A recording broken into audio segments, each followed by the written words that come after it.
Welcome to DentonRadio.com, powered in part by Classic of Denton. Hello, I'm Lucinda Breeding, the features editor of the Denton Record-Chronicle. And I'm Jenna Duncan. I'm the business editor over at the Denton Record-Chronicle, and this is our weekly show, DRC Live, where we tell you about the latest business and event and entertainment news that's happening in our community this week. So I know last week we started previewing the Denton Black Film Festival, Yes. but it really is that big of an event, and we have even more new coverage coming out. Yes. So if you could touch on that Absolutely. and fill us in. Well, here we are. It's January in beautiful Denton, Texas, and that means festival season is upon us. So the Denton Black Film Festival is at the very end of January. It's a 5-day festival. It starts on the final Wednesday of January and then goes all the way through Sunday.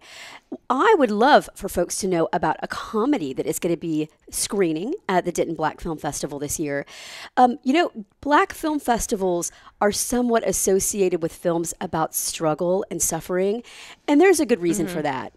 Yeah. Black film festivals give access to Black filmmakers, Black stories, and there is an awful lot of untold and unacknowledged history for Black Americans. Now, Denton Black Film Festival has been evolving its programming to include heavy dramas, documentaries, historical documentaries, cultural documentaries.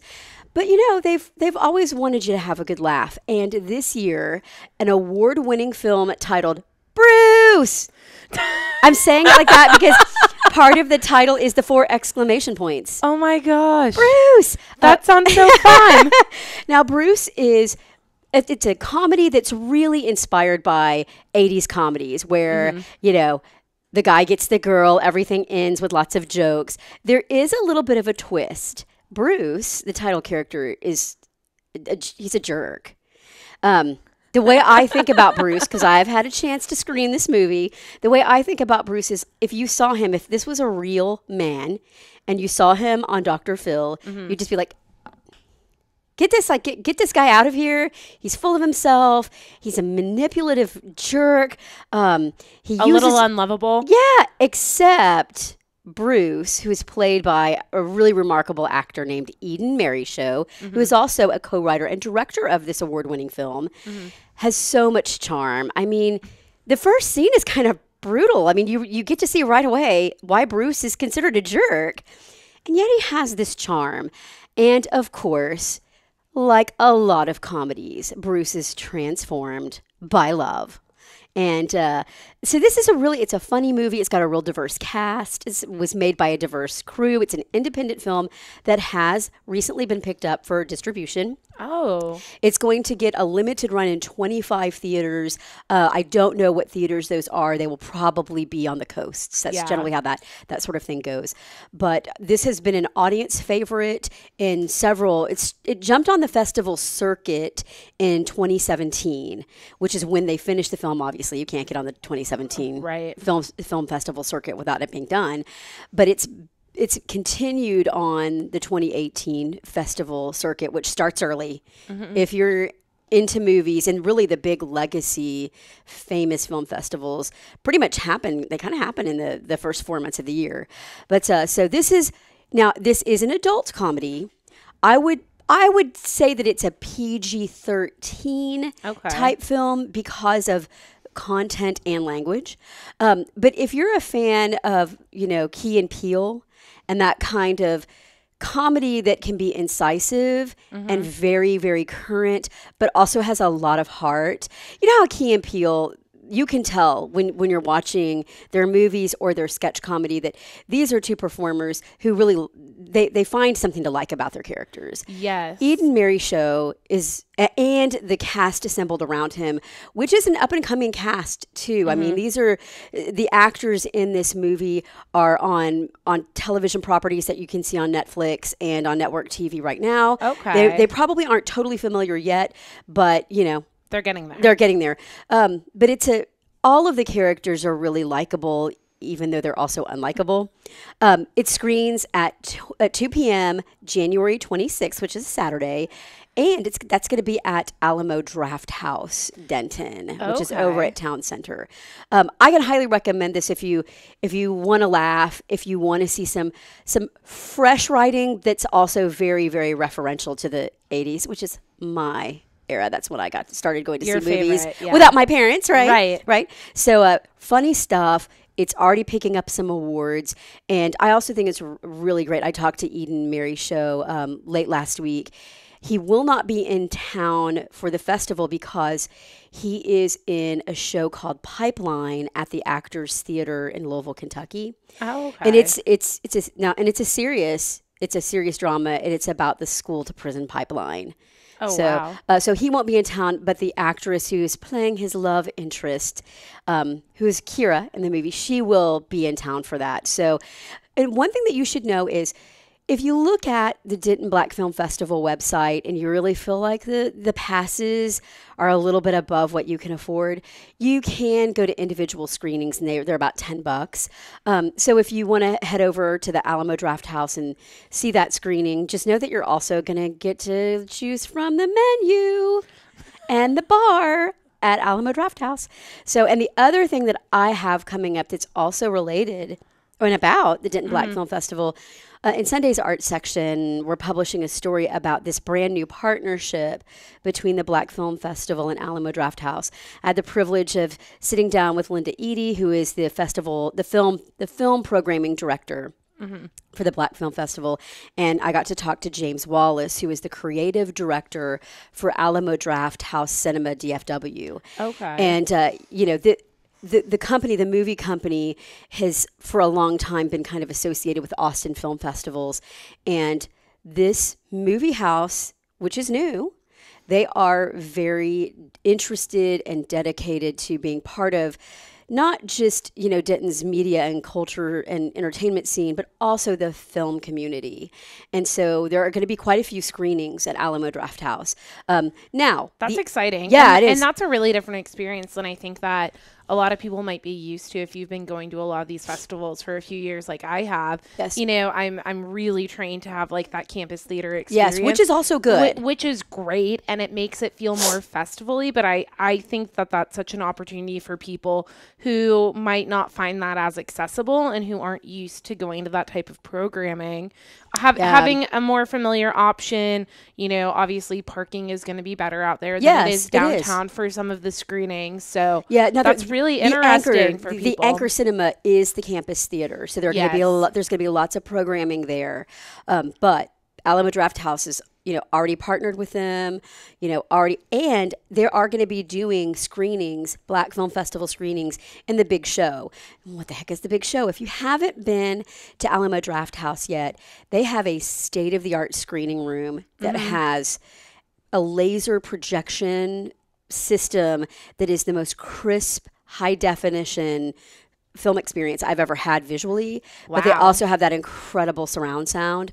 There are going to be 2 additional screening rooms at Alamo Drafthouse that you're going to be able to see some Black Film Festival films at. So a lot of growth and a lot of development in this relatively young film festival. So I think it looks like there's going to be a lot of really great programming. We'll have more on that next week as we get closer. Yeah. Yay. Well, we also have some highlights about previewing the Denton Black Film Festival in this current issue of Denton County Magazine. It's available now. You can come by our office or you can call and get a subscription just to get this sent to your door. Comes out every 2 months. So we have some great coverage. Looking forward at that in here.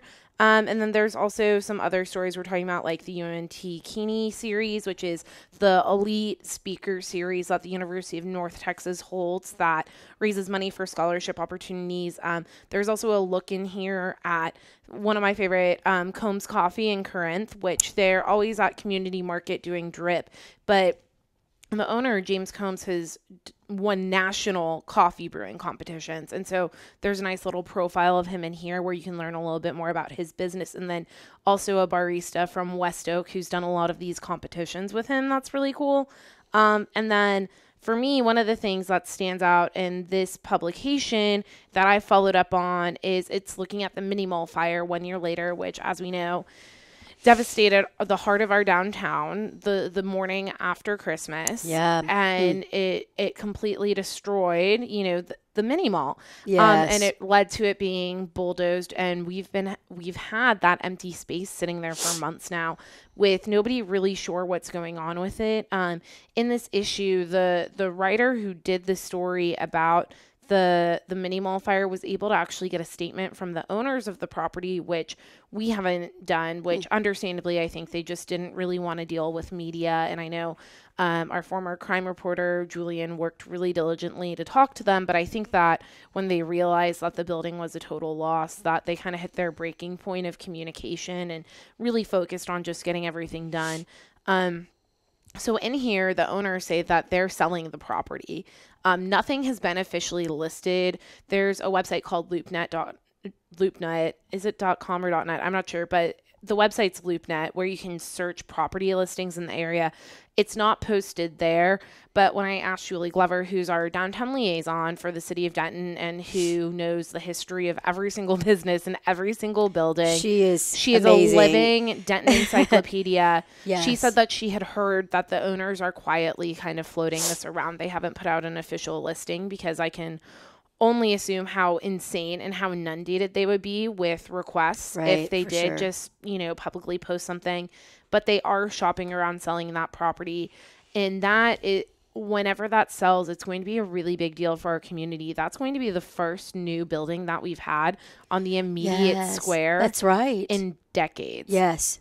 Decades. It's going to be a big deal. And I think it's going to bring up a lot of not just nostalgia, but I think that people in Denton are still kind of grieving the mini mall being a total loss. It was such a quirky place and it was so completely Denton. So I kind of expect there to be some competing, let's just say ambivalence. Yes, absolutely. And with that on either side, if you've gone downtown recently, the Martino Group owns the building that's on the north side there where Lottie Daw once was in some apartments. They're working to replace that wall so that it can be an exterior supported wall, because part of the problem with that, why nothing's been able to reopen, is those walls were built in conjunction with that mini mall building. So they're not meant to weather external elements. So there's a completely different building code for them. But so Martino Group is getting a leg up on that. Jupiter House is still working really, really diligently. I know I feel bad. The Hawkins family, the owners of the Jupiter House Coffee House, that's now been shut down for a year. They were really hoping to have Jupiter House reopened by the middle of this month, but it's Here we are. It's the middle of this month, and they're not quite over the hump. They still anticipate opening this winter, but I think that they're a little bit hesitant to give us a date since they gave us a date and it didn't come to fruition, which is how any project like that goes. It's so much of an undertaking to get that up to speed, and then also they're completely redoing the interior. They're adding an upstairs gallery where people can overlook the courthouse and have some tables seating up there. They're adding an industrial kitchen to accommodate their other business, Royals Bagels, which they had shut in October. Yes. So it's not just cinnamon buns. Yes, cinnamon buns. If you have not had a Royals Bagel cinnamon bun, you're not living. I mean, it's as big as my head, but they're so good. And I didn't realize that Joey Tweaked, the owner, his family owned a bunch of Cinnabuns in the Metroplex. Oh, I didn't know that. When he was growing up. So he's been making cinnamon buns since he was a child. And so he found his own twist on the cinnamon buns because it's like second nature to him. And that's how we have the Royals cinnamon rolls. So hopefully we're going to have those again really soon. Though something has announced an opening date. It's not downtown, but a lot of our readers have been commenting about this, which a lot of people are just excited. Cotton Patch Cafe is opening at Razor Ranch Town Center January 22nd. So that's next week. We have a date. They are fully staffed, and the developers are really expecting it to do well. Like the Cheddar Scratch Kitchen out there is exceeding all the sales expectations. It's in a great location. Great location. Interstate. And brand new shiny restaurant. Yes. And then now especially that Andy B's is open, which is the entertainment complex. I still haven't gone, but they have laser tag, bowling, video games, arcade games. Now that that's open and Alamo is right there, it really is becoming a little. You can just like spend like 3 days out there and emerge bleary-eyed or red-eyed. You know, after a 3-day weekend, I've got to drink some water. Yeah, you really could. So a lot of people have been asking. So we finally have an opening date for Cotton Patch. So lots going on. And, you know, the other thing I'm really happy about with all of this development is, you know, this is a college town. Enrollment has been growing. You know, it's nice to know that there are growing employment, part-time employment possibilities for, you know, not just students, but sort of the rest of the community. I think that it's always nice to have that kind of job available. Yes. And I think it's nice too. You know, one thing that I know that we've talked about and we've talked about here a little bit is we're finally getting these big city options while still having our small town feel. So we still have our small downtown. We're still rooting for like our small local businesses like like Komodo Loco and Jupiter House. Loco. We're rooting for all of these small businesses, but we also, you know, if you drive 10 minutes, you can get some of those things that I think families would drive to Richardson to go to Alamo Drafthouse or driving to Louisville to go to Main Event. Now that's here, and now we're getting the sales tax for it. Yes. And bettering our community by sticking here instead of having to travel outside the city. So I think it's gonna start getting crazy, I think. Once Cotton Patch opens, Massage Envy just opened out there. Once Cotton Patch opens, the IHOP's under construction. Zoe's Kitchen is under construction. Red Development, the owners of the property, are anticipating to have new business announcements sometime in the next month. They were hoping to get them done right after that New Year's bump, but not quite. But we're about to get another slew of business announcements out there. So it's really booming out there. So we'll keep you updated here on DRC Live and in the Denton Record-Chronicle. So thanks for tuning in. Yeah, check us out at dentonrc.com or feel free to subscribe or pick up a newspaper here in the Welcome Center on the downtown Denton Square. Yes. And as always, we will be here Wednesday at 2 p.m. and we will see you next week. Bye. Well, thank you for tuning in. We hope you enjoyed the show. Be sure to check out DentonRadio.com for new Denton artists and where they're playing next. While you're surfing the internet, make sure you check out our friends Classic of Denton at ClassicofDenton.com.